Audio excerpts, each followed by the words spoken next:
Royal Ascot was just days away. The horses were ready. The guest list had been finalised. The hats had been pressed and the champagne had been ordered. Everything was perfectly in place for Britain's most celebrated and glamorous racing event. And then, on a quiet afternoon at Kensington Palace, Princess Catherine sat down at her desk, picked up the freshly printed official guest list, and noticed something that stopped her cold. Her parents' names were gone. Just like that. No explanation. No note. No asterisk pointing to some administrative footnote. Michael and Carol Middleton, two people who had attended Royal Ascot alongside the royal family for years, had simply been erased from the page. Catherine read it once. Then she read it again. The afternoon sunlight was filtering through the curtains, filling the room with a warm golden light, and yet something about that moment felt like a shadow had passed over everything. She told herself to stay calm. These things happen. Big events have complicated paperwork. Hundreds of names pass through dozens of rounds of approval. Surely someone had made a simple clerical error. She reached for the phone and called the organising department, her voice steady and measured, every inch the composed and gracious Princess of Wales. The answer she got was strange. The event had been slightly scaled back this year, a representative told her.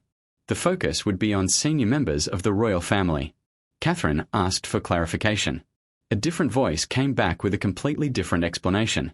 Some positions had been adjusted on instructions from higher levels. Two contradictory answers in less than 5 minutes. She put down the phone.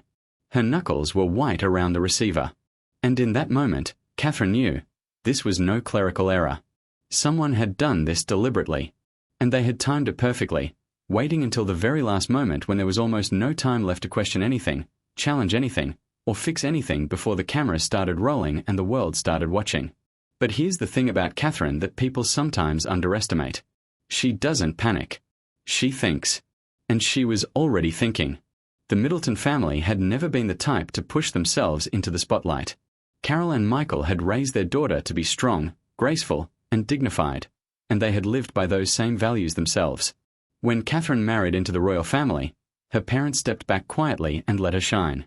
They attended events when invited. They smiled for the cameras when appropriate. They never interfered. Never made demands. Never used their daughter's position for personal gain. They were, by every measure, exactly the kind of in-laws a royal family should be grateful to have. And now someone had crossed them off a list. Quietly. Deliberately. At the last possible moment. Catherine stood up from her desk and walked to the window, looking out at the lush gardens of Kensington Palace swaying gently in the afternoon breeze. She felt anger rising inside her, not the hot, explosive kind, but the slow-burning, deeply purposeful kind. The kind that doesn't make you act rashly. The kind that makes you act wisely. She picked up the phone again. This time she called William. Her voice, when he answered, was calm, but he knew her well enough to hear exactly what was underneath it. "Come home early," she said. "We need to talk. Something very serious is happening with the Royal Ascot guest list." As the sun began to sink behind the rooftops of London, Catherine sat quietly and waited. And she made a decision. She was not going to let this go. Whatever was behind this, whoever was behind this, she was going to find out. Because this wasn't just about a horse racing event. This was a message. A deliberate, calculated, carefully timed message. And she intended to find out exactly who had sent it, and why. The next morning she came in like a different person. Gone was any trace of doubt or hesitation. Catherine summoned her private assistant and issued a simple but precise instruction. "Bring me every version of the Royal Ascot guest list, every draft, every revision, every change, going back 3 weeks. I want to see everything." The staff hesitated. This was an unusual request. But when Princess Catherine gives an instruction in that particular tone of voice, people comply. Half an hour later, a thick stack of documents landed on her desk. She sat down and began turning pages, slowly and methodically. And there it was. Clear as anything. In the draft from 2 weeks earlier, Michael and Carol Middleton were listed comfortably in the VIP section, assigned seats near the main royal enclosure, the same seats they had occupied in previous years. Then, in the final approved version, stamped just 4 days before the event, those 2 names were completely absent. No cross-out. No notation. No reason given. Just a blank space, cold and deliberate, where a family's dignity used to be. Catherine set the documents down carefully. Then she called in several lower-ranking staff members from the event organizing office and asked them a direct question. Did any of you know about this change? Who gave the instruction? Most of them stared at their shoes. But one young assistant, after a long, painful pause and a quick glance at his colleagues, finally spoke.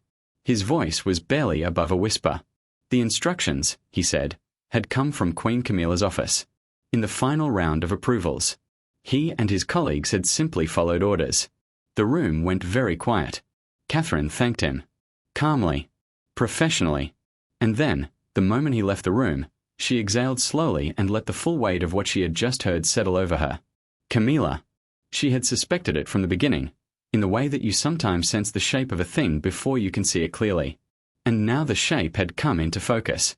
She told William when he arrived. She laid the documents out in front of him and watched his face move through surprise, concern, and a kind of quiet, heavy recognition. He sighed and picked up the list. He said he would talk to his father. Catherine shook her head. No, she told him. Not this time. Not yet. This time, she needed proof. Real, undeniable proof. Because making an accusation against the Queen of England without ironclad evidence doesn't just fail, it backfires. And Catherine was not about to let that happen. Now here's where the story takes a turn that nobody saw coming, not even Camilla. Let's go back several weeks, to a private meeting room inside Clarence House. The details of what happened in that room only came to light later, but this is what the evidence ultimately revealed. Queen Camilla sat at the head of a long meeting table, her hands folded in front of her, her expression composed and deliberate. Around her sat a small circle of her most trusted aides. The room was quiet. The kind of quiet that feels intentional. She spoke calmly, but with complete authority. The Middleton family, she said, had been appearing too frequently at royal events. The public was paying too much attention to Catherine and her background, her ordinary, non-aristocratic, commoner roots. That narrative, Camilla believed, was slowly diluting the image of the monarchy. It was making people think of the royal family as something more accessible, more ordinary than it should appear. And that needed to stop. Royal Ascot, she continued, was not a family reunion. It was one of the most important public stages the monarchy had. It was a chance to project power, tradition, and prestige. And the continued presence of the Middleton family, lovely as they might personally be, was sending the wrong signal. She wanted this year's event to be different. Reserved. Focused entirely on those with genuine royal standing. An aide on her right raised a cautious concern. If changes were made at such a late stage, wouldn't people notice? Camilla smiled, a small, precise smile. That, she said, was exactly why the changes had to be made at the last moment. When the list was nearly complete and the event was only days away, no one looks closely anymore. Everyone is focused on the logistics, the security, the schedule. A name appearing or disappearing at that stage barely registers. By the time anyone thought to question it, the horses would already be racing. She gave the order clearly and without hesitation. Remove Michael and Carol Middleton from the VIP guest list. No official reason required. No documentation. They would simply not be there. And if anyone asked, it would be attributed to event scaling and reduced capacity. She ended the meeting. Her aides filed out quietly, and Camilla stood alone for a moment, looking out the window at the manicured gardens below. She felt the calm, settled confidence of someone who believes they have thought of everything, who believes that power, properly used, leaves no fingerprints. She had not thought of everything, and the fingerprints were already there. Back at Kensington Palace, Catherine was about to receive a piece of information that would change the entire direction of her investigation.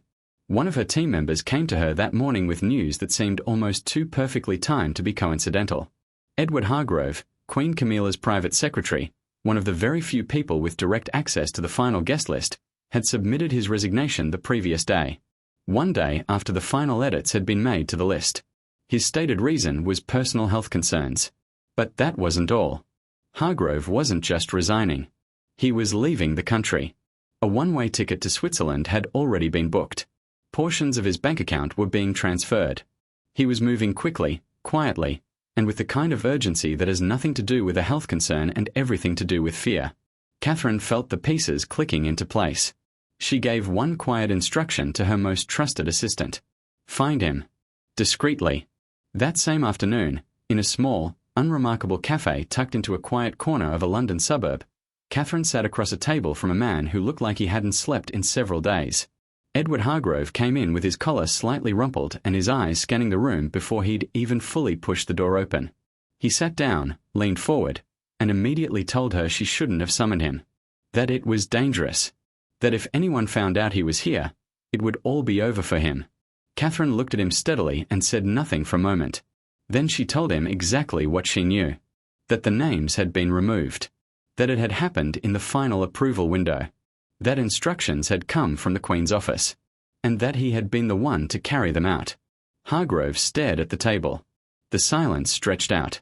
Sweat gathered on his forehead. He was at a crossroads and he knew it.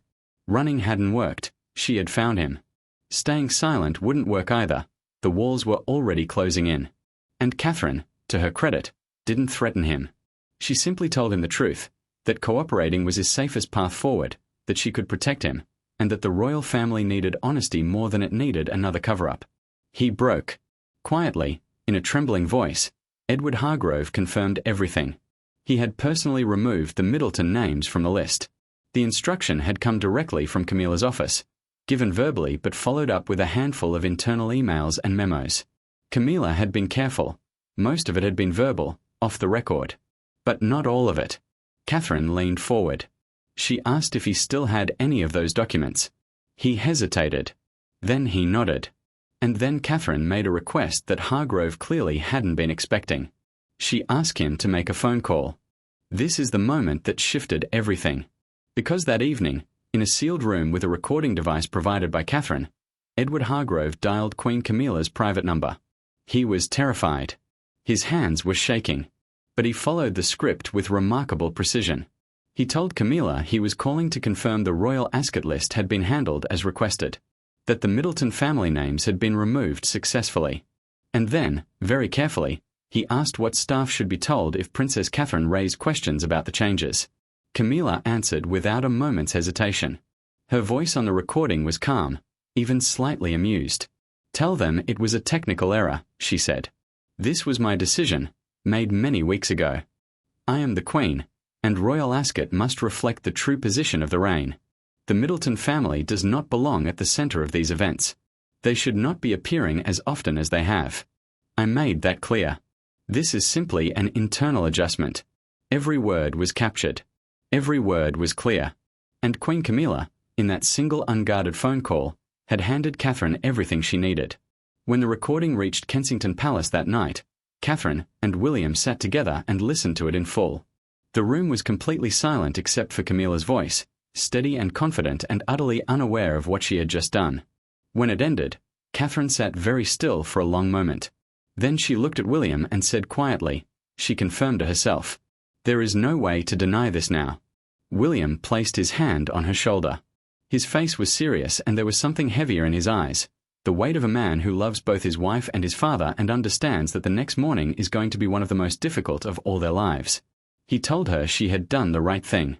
He told her they had to see it through. The next morning, they walked into Buckingham Palace side by side.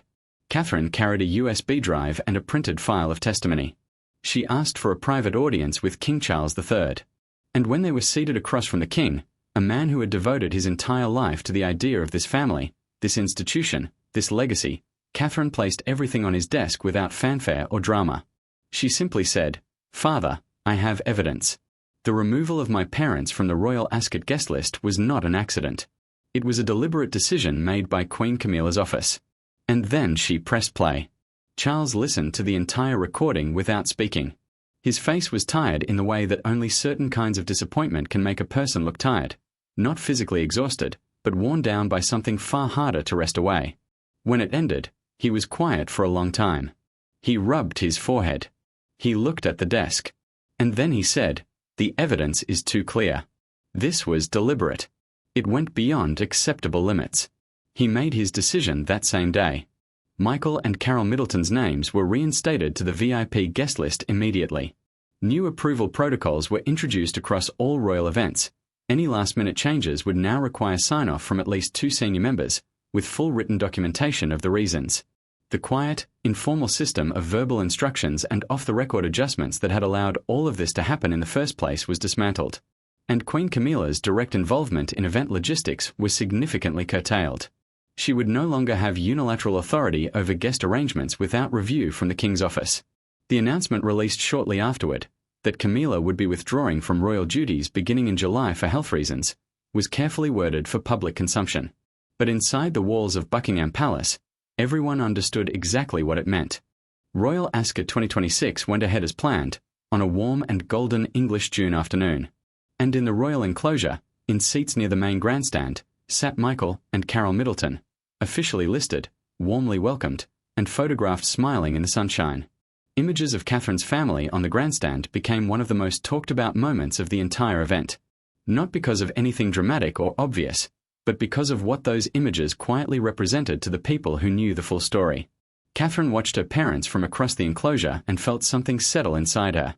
Not triumph, exactly. More like resolution. Like a truth that had been buried had finally been allowed to surface and breathe. But she also knew, with the clear, unsentimental certainty that these past weeks had given her, that this was not the end of anything. It was, if anything, a beginning. The royal family is an institution built on tradition and appearance, on the careful management of what is shown to the world and what is kept behind closed doors. There would be other battles, other quiet interventions, other messages delivered through guest lists and seating arrangements and small, precise acts of exclusion.